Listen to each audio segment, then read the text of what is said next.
Hi, everyone. I'm Ericka Adler, shareholder and leader of the healthcare practice at Roetzel Andress. Today, I want to talk to those healthcare employers out there. If you are preparing a new contract for an employee for your practice, or perhaps you're updating your contracts, you'll want to think very carefully about any non-compete provisions that you may have included. First, depending on the state that you're sitting in, make sure that non-competes are permitted. There's been a lot of changes in the law, so you do need to make sure that the state where you're sitting does allow non-competes. You also want to confirm if there's been any changes, whether statutory or under case law, that impact the non-compete language that you might include in that agreement. For example, in Illinois, you might need to include notice language, having the employee acknowledge that they've had a chance to talk to counsel before signing the agreement. In many states, you might have to offer some type of consideration for the non-compete. So you want to be sure that depending on the state you're sitting in, that whatever you're putting together is as up to date as possible. And if your contracts are out of date, that you're adding in these requirements. Now, in looking at a non-compete, we usually like to focus on geography, scope, and length of time.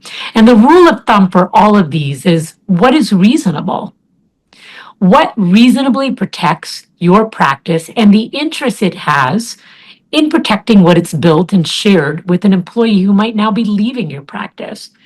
First, in terms of geography, think about where patients are really coming from. If all of your patients come from within 3 miles, then 3 miles is likely the right geographic scope for the non-compete.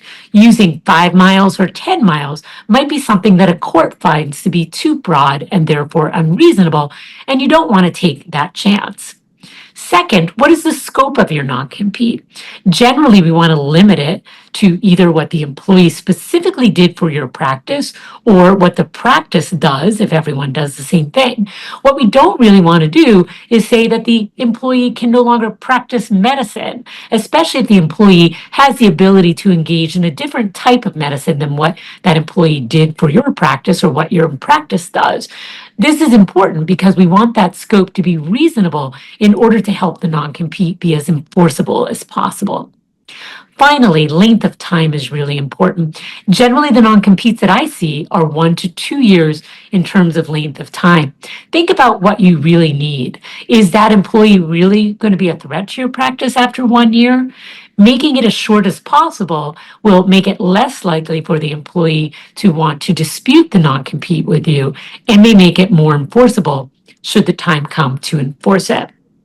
Once you have a non-compete in writing, you may have some back and forth with the employee. It's very common for them to ask for carve-outs, such as not having the non-compete apply if they're terminated without cause or if the employer has committed a breach.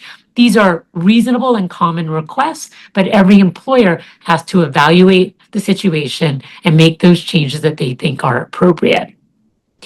If your employee appears to be violating your non-compete, there are certain steps that can be taken, and I recommend that you talk with your lawyer before doing anything on your own.